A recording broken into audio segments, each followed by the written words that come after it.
And so my pushback here is on the Trump administration that campaigned on Make America Great Again, that we thought was putting America first. I want to see domestic policy be the priority that helps Americans afford life after 4 disastrous years of the Biden administration.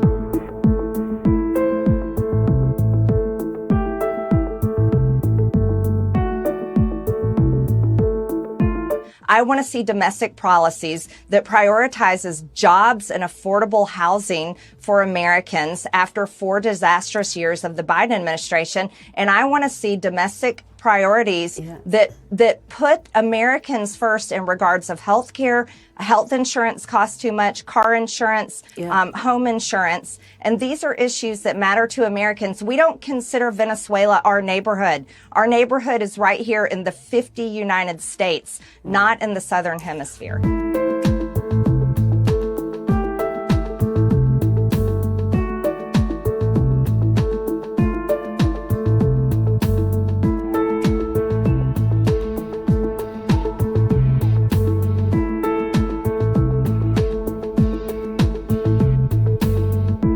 If this was really about narco-terrorists and about protecting Americans from cartels and drugs being brought into America, the Trump administration would be attacking the Mexican cartels. Now, I am not defending Maduro, and of course, I'm happy for the people of Venezuela to be liberated, but Americans celebrated the liberation of the Iraqi people after Saddam Hussein. They celebrated the liberation of the Libyan people after Gaddafi, and this is the same Washington playbook that we are so sick and tired of, that doesn't serve the American people, but actually serves the big corporations, the banks, and the oil executives.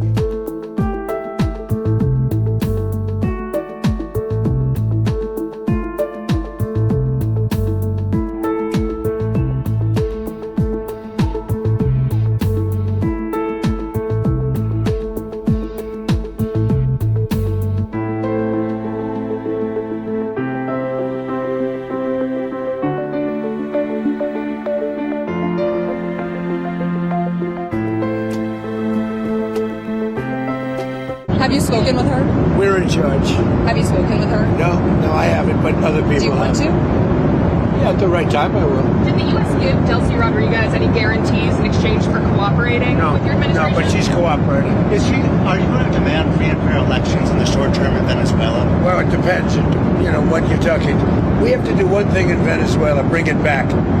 It's a dead country right now. It's a country that, frankly, we would have been, if I had lost the election, we would have been a dead country. We would have been Venezuela on steroids. Venezuela right now is a dead country. We have to bring it back, and we're going to have big investments by the oil companies to bring back the infrastructure. And the oil companies are ready to go. They're going to go in, they're going to rebuild the infrastructure. We built it to start off with many years ago. They took it away. You can't do that. You can't do that with me. They did it with other presidents.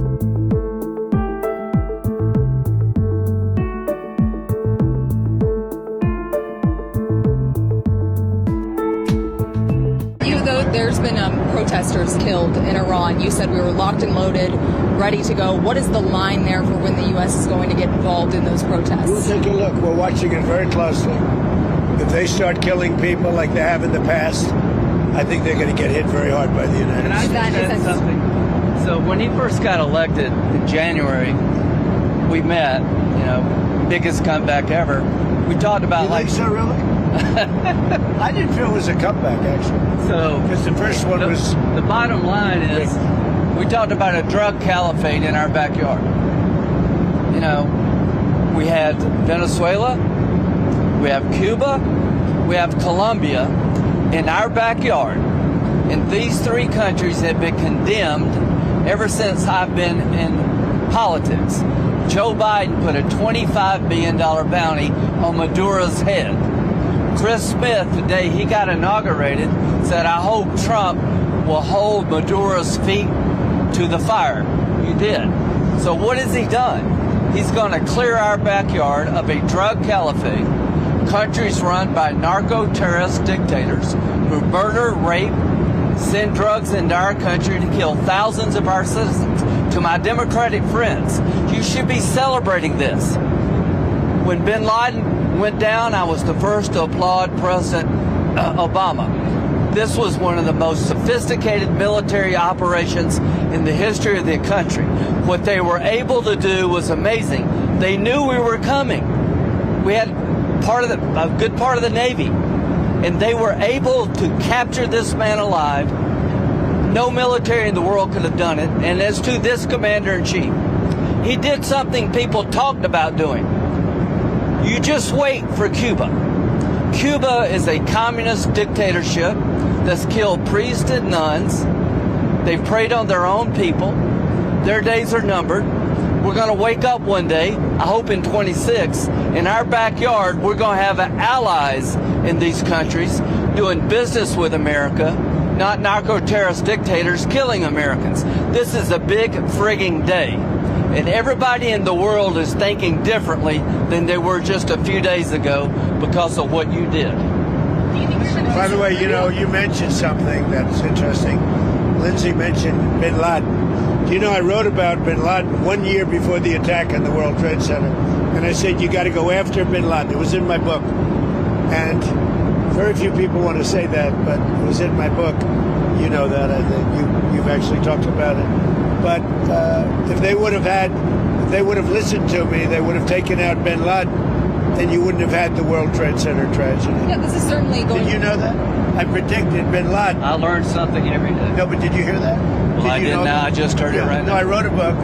It was 1 year before the attack that the book came out, and it talked about, there's a whole page, a whole section dedicated to a guy named bin Laden who's a bad guy who you have to take out. So I'll get the book. But right after the election, he told me, I'm going to clean up our backyard. Now, this was before he took office.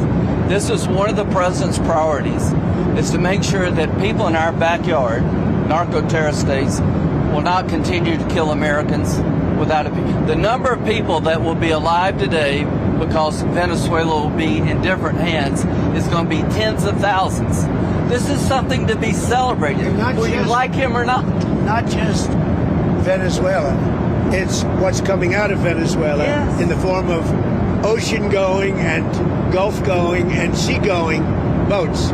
Every time we knock out a boat, and we've done a lot of them, we did 3 over the last few days, they're very rare now. You don't see too many of them. But drugs by sea are down 97%. Think of that. And now we're going to stop them by land, too. The land is easy. We had to do the sea before we did the land because it just works out. Yeah, you were just talking about the land, but it sounded like and by the way, you have to do something with Mexico. Mexico has to get their act together because they're pouring through Mexico, and we're going to have to do something. We'd love Mexico to do it. They're capable of doing it, but unfortunately the cartels are very strong in Mexico.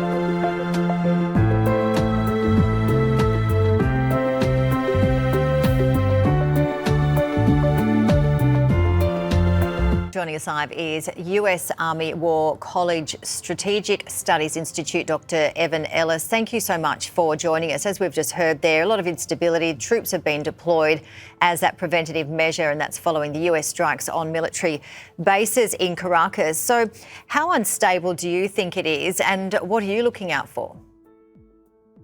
Well, frankly, right now, I think Venezuela is temporarily in a fairly stable condition. The transition that occurred after Nicolas Maduro was captured by that extraordinary and coordinated operation last night was, now the government has passed to Delcy Rodriguez. I think there's a lot of uncertainty what's going to happen.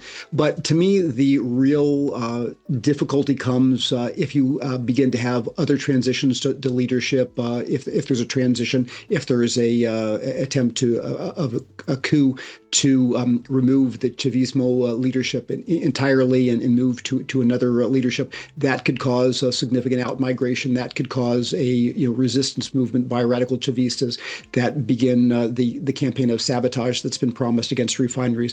But I think for the moment, while Delcy Rodriguez and others in Chavismo like Jorge Rodriguez and like Diosdado Cabello remain in power with all of the instruments of control that they've had with Sabine, with military counterintelligence, with the Cuban G2 in place. It's uncertain what is to come, but I think for the moment, things are at least precariously stable. And it's a population of around 30 million people, twice the size of California and Venezuela. And we've got world leaders coming out, again, divisive with their reactions on the US strike. So in terms of other countries and that peaceful transition, what are we expecting to see? We've seen protests, again, divisive. We not just, pretty stable in Venezuela, but what about the rest of the country? World, I should say. Well, I think within Latin America, there may be certain discomfort about, the U.S. Taking unilateral action. But at the same time, we're in a situation where there is an unprecedented number of countries in the region that have pro-U.S. or U.S.-friendly governments that want to work. If they have concerns, they're not openly expressing their concerns.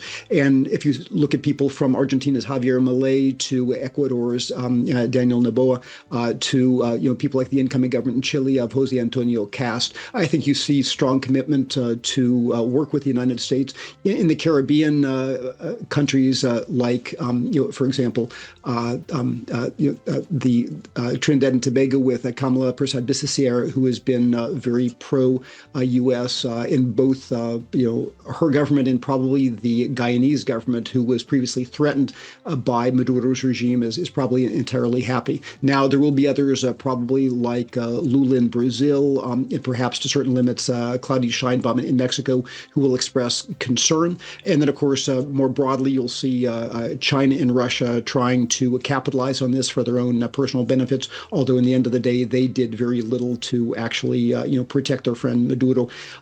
Certainly others around the world, like, for example, Iran, whose government had been threatened by President Trump, that the U.S. would take action if they began trying to kill their way out of current protests that threatened to overthrow that regime. And so I think the U.S. commitment to decisive action is being interpreted in different places around the world, from Iran and certainly probably by China, as it thinks of how it will deal with the conflict in Taiwan. So maybe not a lot of traditional reactions, but I think a lot of messages being taken by capitals around the world in different ways. We've got about 30 seconds to go, but I just wanted to quickly ask you about the potential drug charges and what will happen with Maduro and his wife as it takes place tomorrow. Well, I've read the unsealed indictment to a certain extent, and it is a pretty solid and well-developed case. Again, this was rolled out in 2020 based on a lot of work that went behind that. You've had enormous numbers of people who have defected over the years and who presumably have been cooperating with the Department of Justice. And so I think you're going to probably have an enormous and impactful public case. So I would be very surprised if they don't get a significant indictment on Maduro and his co-conspirators. But I think that's going to take a while to play out yet. But I think we'll see that in the different processes involved in that with arraignments and things in the coming days. Dr. Evan Ellis, really appreciate your time and analysis. Thank you.